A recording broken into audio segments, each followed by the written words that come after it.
자기 문제를 둘러싸고 확실한 그런 대규모적인 어떤 자각, 연대 행동에 대한 의지 이런 것들을 가질 때가 올 것이라고 저는 생각합니다. 그렇게 생각하고요.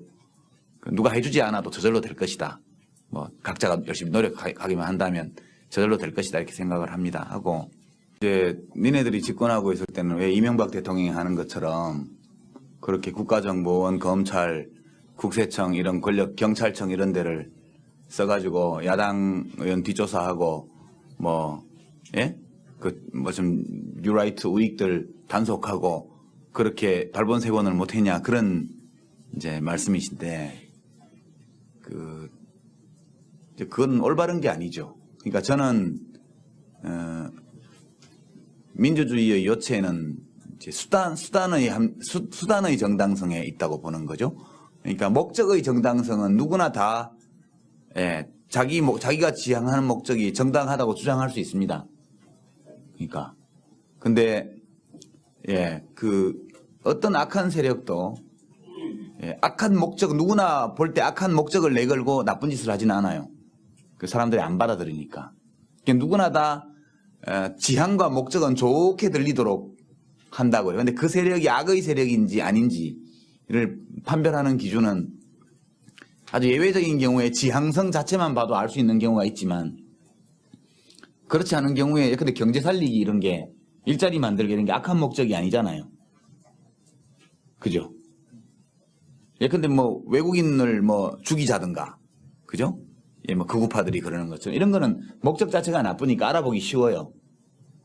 근데 그 자기가 내세운 선한 목적을 위해서 나쁜 수단을 동원하는 집단이 악의 세력이에요, 그게. 그러니까 민주주의나 선거 이런 것들은요. 적대 관계를 경쟁 관계로 바꿔놓은 거거든요. 그러니까 전쟁을 게임으로 바꾼 겁니다.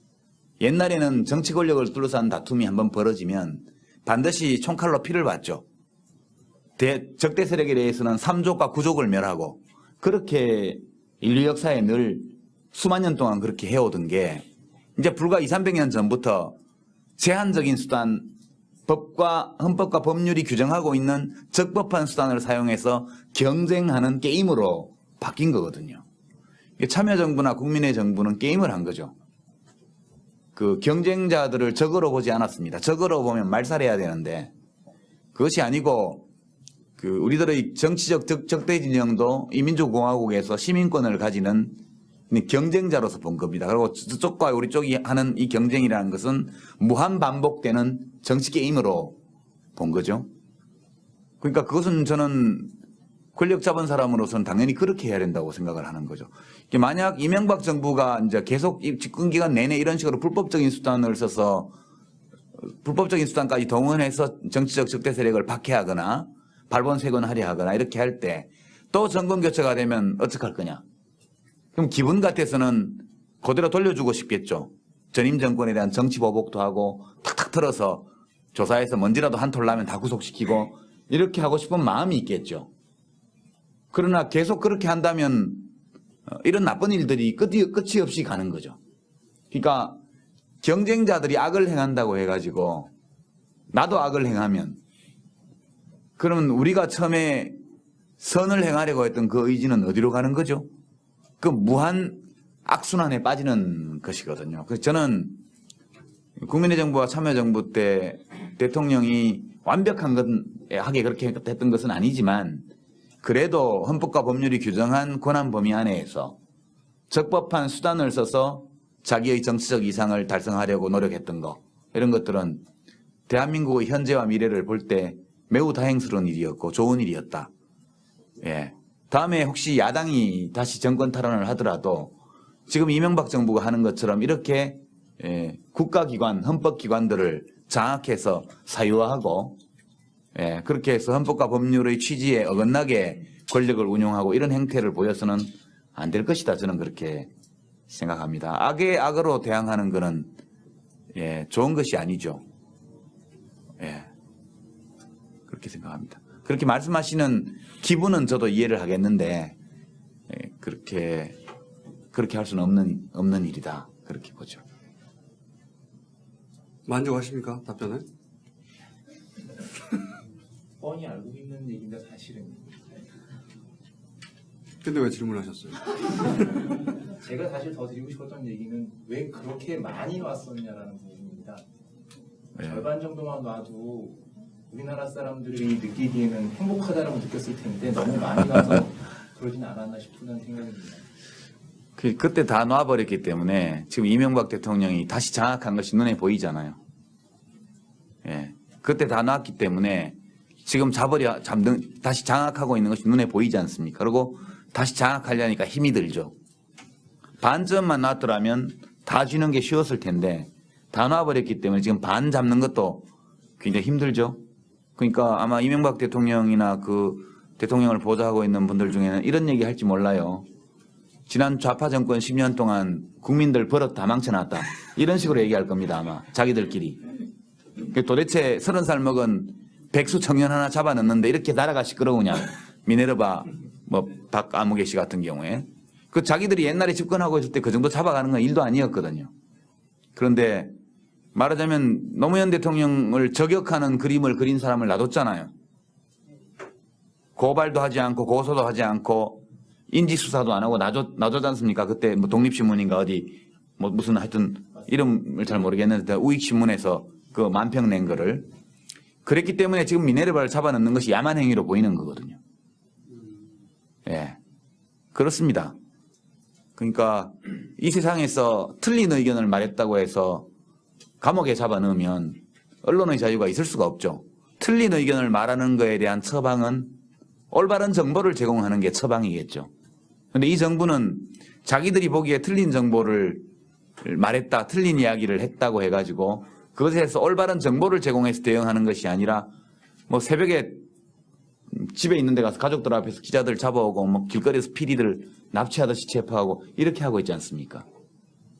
이렇게 하면 예, 사람이 다 올바른 말만 해야 된다면 누가 겁이 나서 언론의 자유, 표현의 자유를 행사하겠어요?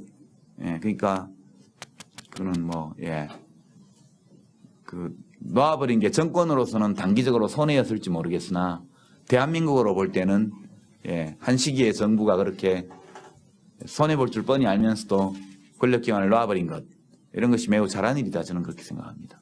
정권 뺏겼지만 예, 그거 장악하고 있었다고 해서 안 뺏겼다는 보장도 없고요. 그렇습니다. 그 김건태 전 열린우리당 의장님이 저거 선임 장관님 하셨던 분이 그 고문당에서 이 뒤에 그 딱지 앉은 그거를 변호인과 가족에게 전해주기 위해서 정말 온갖 쇼에 가까운 그런 우여곡절을 거쳐서 그걸 전해주거든요. 그 당시 법원에서는 그 고문 딱지를 현장에서 보자는 그 피고인 변호인의 주장도 배척했고요. 그 딱지를 못 전해주게 하기 위해서 검사가 온갖 수를 다 써놓고도 그 법정에서 고문 주장이 나오는 거라서 거짓말이라고 검사가 이야기를 했습니다. 그때 그렇게 했던 검사들, 판사들 지금 다 잘 살아요. 이제 그런 것들을 보면 이 땅에 도대체 정의가 어디 있는 거냐.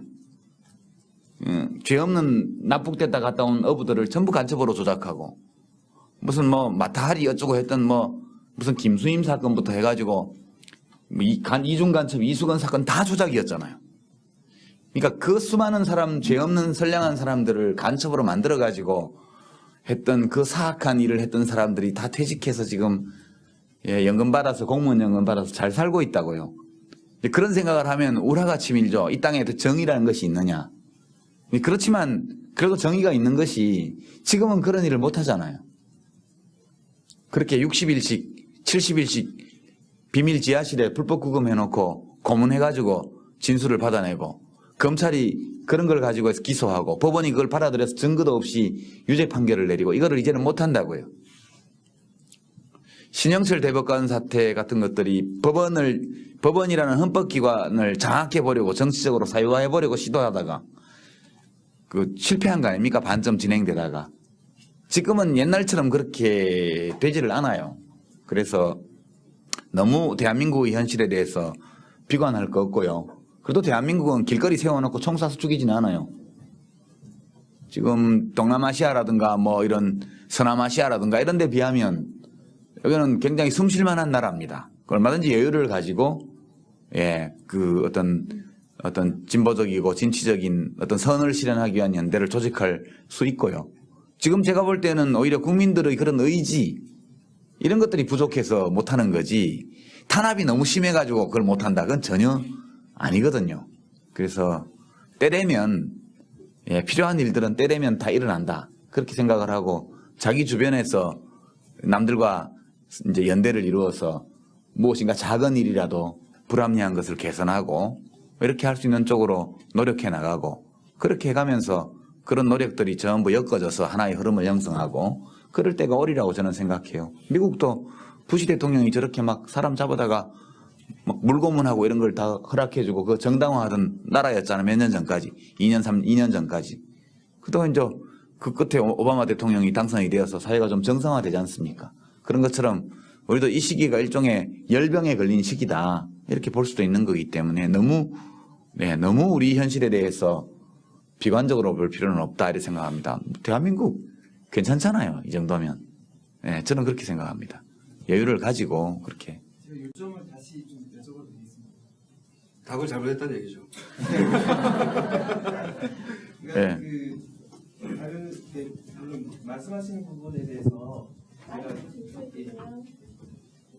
말씀하시는 부분에 대해서 충분히 제가 공감하고 그 부분에 대해서 반박할 생각은 없습니다. 근데 제가 말씀드리고 싶은 건 뭐냐면 지금 말씀하신 거는 시간과 공간에 대한 그러니까 과거의 시간을 가져오시고 그리고 다른 공간을 가져오셔서 말씀을 하셨는데 근데 지금 이 정치 공간에서 우리나라라는 공간에서 정말 활력 있게 움직이는 젊은이들을 대상으로 한다면 제가 30대 초중반 젊은이들, 20대 젊은이들, 그러니까 과거를 모르던 젊은이들이라는 거죠. 그 젊은이들에게 과거와 다른 공간에 대한 이야기보다는 현재에 대한 이야기를 하길 원하고, 그러니까 지금 제가 감지하고 있는 게 뭐냐면 자포자기 세력이 굉장히 늘어나고 있습니다. 그러니까 자포자기 세력이 다음 정부에서 패배하거나 아무튼 이런 어떤 희망의 씨앗이 안 보일 경우에 자포자기 세력이 당연히 이명박이나 한나라당 쪽으로 붙겠죠. 그래서 그 지점이 저는 우려되는 겁니다.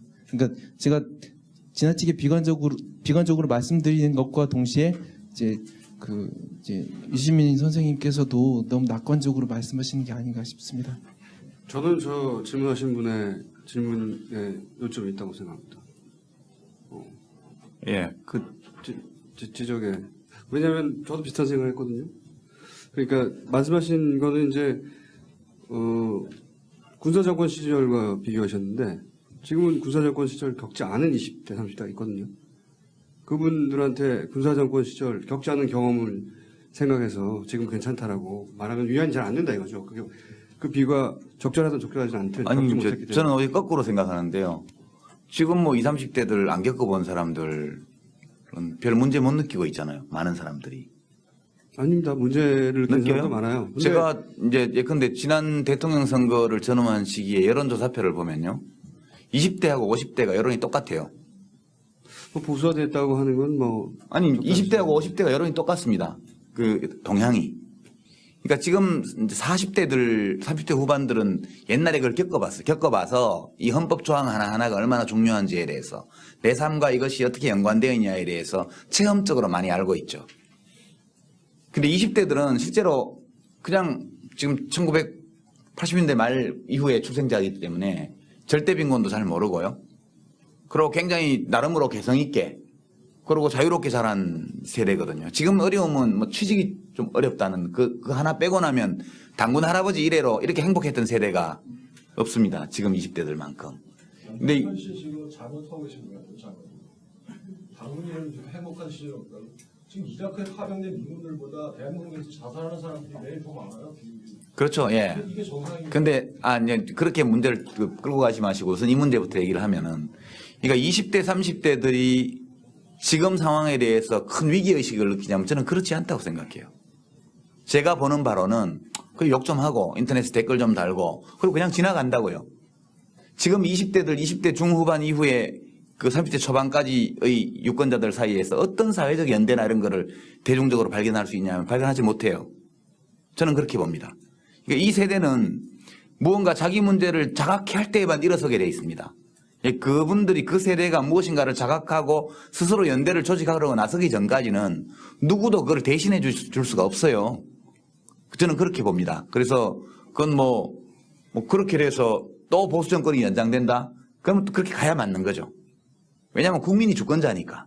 그거는 우리 소망과 아무리 어긋난다 할지라도 그것이 현실이기 때문에 저는 뭐 그렇게 간다고 봅니다. 그건 막을 수도 없고. 그렇지만 그 과정에서 우리가 얘기를 하는 거죠. 그냥 이런 것이다, 저런 것이다, 우리 이렇게 생각한다, 토론하고 뭐 저 같으면 강연도 다니고 책도 쓰고. 그렇지만 강연 다니고 책 쓰고 누가 텔레비 토론 나와서 얘기해 본들 들을 사람이 들어야 의미가 있는 거죠. 누구도 그것까지 책임져 줄 수는 없다. 저는 그렇게 생각해요. 그래서 지금 20, 30대는 자기 문제를 둘러싸고 확실한 그런 대규모적인 어떤 자각, 연대 행동에 대한 의지 이런 것들을 가질 때가 올 것이라고 저는 생각합니다. 그렇게 생각하고요. 누가 해주지 않아도 저절로 될 것이다. 뭐 각자가 열심히 노력하기만 한다면 저절로 될 것이다 이렇게 생각을 합니다. 하고 자기가 지향하는 목적이 정당하다고 주장할 수 있습니다. 그러니까 근데 어떤 악한 세력도 악한 목적 누구나 볼 때 악한 목적을 내걸고 나쁜 짓을 하지는 않아요.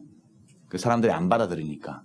누구나 다 지향과 목적은 좋게 들리도록 한다고요. 그런데 그 세력이 악의 세력인지 아닌지를 판별하는 기준은 아주 예외적인 경우에 지향성 자체만 봐도 알 수 있는 경우가 있지만 그렇지 않은 경우에 근데 경제 살리기 이런 게 일자리 만들기 이런 게 악한 목적이 아니잖아요. 그죠? 근데 뭐 외국인을 뭐 죽이자든가 그죠? 뭐 극우파들이 그러는 것처럼 이런 거는 목적 자체가 나쁘니까 알아보기 쉬워요. 근데 그 자기가 내세운 선한 목적을 위해서 나쁜 수단을 동원하는 집단이 악의 세력이에요. 그게. 그러니까 민주주의나 선거 이런 것들은요. 적대 관계를 경쟁과 이상을 달성하려고 노력했던 거 이런 것들은 대한민국의 현재와 미래를 볼 때 매우 다행스러운 일이었고 좋은 일이었다. 다음에 혹시 야당이 다시 정권 탈환을 하더라도 지금 이명박 정부가 하는 것처럼 이렇게 국가기관, 헌법기관들을 장악해서 사유화하고 그렇게 해서 헌법과 법률의 취지에 어긋나게 권력을 운용하고 이런 행태를 보여서는 안 될 것이다. 저는 그렇게 생각합니다. 악의 악으로 대항하는 것은 좋은 것이 아니죠. 그렇게 생각합니다. 그렇게 말씀하시는 기분은 저도 이해를 하겠는데 그렇게 할 수는 없는 일이다. 그렇게 보죠. 만족하십니까? 답변을? 뻔히 알고 있는 얘기인데 사실은 근데 왜 질문하셨어요? 제가 사실 더 드리고 싶었던 얘기는 왜 그렇게 정부가 이제 계속 집권 기간 내내 이런 식으로 불법적인 수단을 써서 불법적인 수단까지 동원해서 정치적 적대 세력을 박해하거나 발본색원하려 하거나 이렇게 할 때 또 정권 교체가 되면 어떡할 거냐. 그럼 기분 같아서는 그대로 돌려주고 싶겠죠. 전임 정권에 대한 정치 보복도 하고 탁탁 털어서 조사해서 먼지라도 한 톨 나면 다 구속시키고 이렇게 하고 싶은 마음이 있겠죠. 그러나 계속 그렇게 한다면 이런 나쁜 일들이 끝이 없이 가는 거죠. 그러니까 경쟁자들이 악을 행한다고 해가지고 나도 악을 행하면 그러면 우리가 처음에 선을 행하려고 했던 그 의지는 어디로 가는 거죠? 그 무한 악순환에 빠지는 것이거든요. 그래서 저는 국민의 정부와 참여정부 때 대통령이 완벽하게 그렇게 했던 것은 아니지만 그래도 헌법과 법률이 규정한 권한 범위 안에서 적법한 수단을 써서 자기의 정치적 관계로 바꿔놓은 거거든요. 그러니까 전쟁을 게임으로 바꾼 겁니다. 옛날에는 정치 권력을 둘러싼 다툼이 한번 벌어지면 반드시 총칼로 피를 봤죠. 적대 세력에 대해서는 3족과 9족을 멸하고 그렇게 인류 역사에 늘 수만 년 동안 그렇게 해오던 게 이제 불과 200~300년 전부터 제한적인 수단, 헌법과 법률이 규정하고 있는 적법한 수단을 사용해서 경쟁하는 게임으로 바뀐 거거든요. 참여정부나 국민의 정부는 게임을 한 거죠. 그 경쟁자들을 적으로 보지 않았습니다. 적으로 보면 말살해야 되는데 그것이 아니고 우리들의 정치적 적대 진영도 이 민주공화국에서 시민권을 가지는 경쟁자로서 본 겁니다. 그리고 저쪽과 우리 쪽이 하는 이 경쟁이라는 것은 무한 반복되는 정치 게임으로 본 거죠. 그러니까 그것은 저는 권력 잡은 사람으로서는 당연히 그렇게 해야 된다고 생각을 하는 거죠. 만약 이명박 정부 자기 문제를 둘러싸고 확실한 그런 대규모적인 어떤 자각, 연대 행동에 대한 의지 이런 것들을 가질 때가 올 것이라고 저는 생각합니다. 그렇게 생각하고요. 누가 해주지 않아도 저절로 될 것이다. 뭐 각자가 열심히 노력하기만 한다면 저절로 될 것이다 이렇게 생각을 합니다. 하고 이제 니네들이 집권하고 있을 때는 왜 이명박 대통령이 하는 것처럼 그렇게 국가정보원, 검찰, 국세청 이런 권력, 경찰청 이런 데를 써가지고 야당 의원 뒷조사하고 좀 뉴라이트 우익들 단속하고 그렇게 발본색원을 못했냐 그런 이제 말씀이신데 그건 올바른 게 아니죠. 그러니까 저는 민주주의의 요체는 이제 수단의 정당성에 있다고 보는 거죠. 그러니까 목적의 정당성은 누구나 다